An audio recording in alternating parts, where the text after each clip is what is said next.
तीज आई रे सावनेरी फुहार, झूला झूलू सखियों संग आज।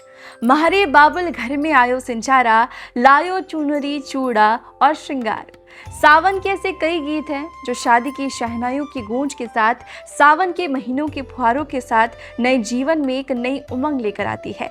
हर लड़की के लिए शादी के बाद का पहला साल ढेरों उम्मीदों और अनगिनत फर्स्ट से भरा होता है, लेकिन बात जब पहली हरियाली तीज और संचारी की हो तो दिल की धड़कनें और एक्साइटमेंट दोनों ही बढ़ जाते हैं। नमस्कार, आप देख रहे हैं चर्चा में, मैं हूं आपके साथ में प्रीति अधिकारी। भारतीय सनातन संस्कृति में तीज सिर्फ एक व्रत या त्योहार नहीं, बल्कि प्रकृति, प्रेम और समर्पण का एक ऐसा उत्सव है जो दो दिलों और दो परिवारों को करीब ले आता है। आइए जानते हैं कि नई नवेली दुल्हन के लिए ये फर्स्ट, सिंजारा और तीज इतना खास क्यों है। भारतीय सनातन संस्कृति में तीज सिर्फ एक व्रत या त्योहार नहीं, बल्कि प्रकृति, प्रेम, सौभाग्य और समर्पण का उत्सव है। लेकिन नई नवेली दुल्हन के लिए उसकी पहली तीज और पहला सिंजारा कुछ और ही मायने रखता है। ससुराल में पहली तीज, हाथों में सजी मेहंदी, चूड़ियों की खनक, पैरों में पायल, 16 श्रृंगार और चेहरे पर नई जिंदगी की चमक, ये वो सुंदरता है जो सौभाग्य की खूबसूरती का प्रतीक बनता है। मायके से आया सिंजारा सिर्फ कपड़े, मिठाइयाँ या फिर श्रृंगार का सामान नहीं होता, बल्कि उसमें छिपा होता है माँ का प्यार, पिता का आशीर्वाद और अपनेपन की वो यादें जो बेटी को उसके मायके से जोड़ती है।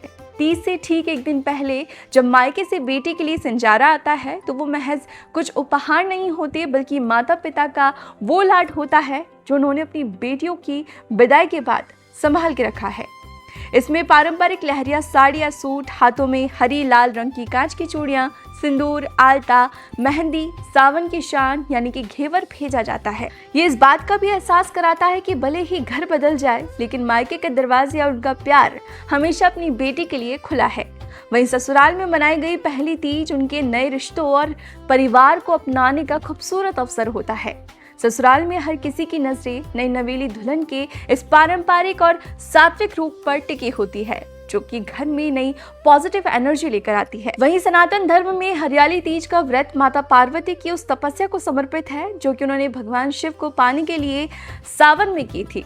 एक नई दुल्हन जब शादी के बाद पहला निर्जला व्रत रखती है तो वो सिर्फ अपने पति की लंबी उम्र और आरोग्यता की कामना नहीं करती, बल्कि अपने जीवन की शुरुआत भगवान को साक्षी मानकर करती है।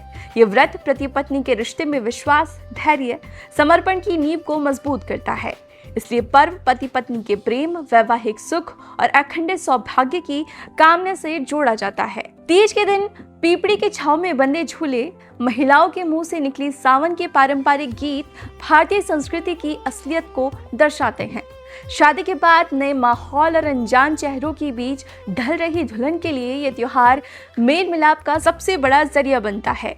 आस पड़ोस की महिलाएं जब मिलकर बायना निकालती है और एक दूसरे को सुहाग की वस्तुएं बांटती है तो नई दुल्हन को नया परिवार और अपनेपन का आंचल मिल जाता है। आज भले ही ट्रेंड्स बदल रहे हों, इंस्टाग्राम रील्स पर लहरिया आउटफिट के वीडियोस छा गए हों, लेकिन परंपरा की असली खुशबू आज भी वही है। मायके की पोटली, माँ का आशीर्वाद और पिया के नाम की मेहंदी, यही तो है हरियाली तीज का त्योहार जो लाता है दुल्हन के लिए अपनों का प्यार। नमस्कार।